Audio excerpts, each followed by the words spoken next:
என் அன்பு நண்பனே, ஆண்டவராகிய இயேசு கிறிஸ்து ஒரு மதத்தை ஸ்தாபிப்பதற்காக உலகத்திற்கு வரவில்லை.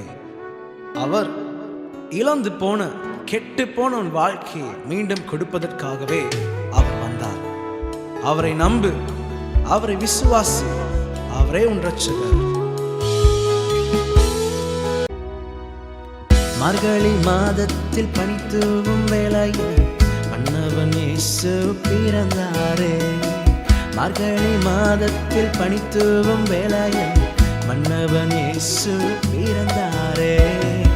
இழந்து போன வாழ்வை தந்திட நம் இயேசு ராஜா பிறந்தாரே. இழந்து போன வாழ்வை தந்திட நம் இயேசு ராஜா பிறந்தாரே. ஆரிரோ ஆராரிரோ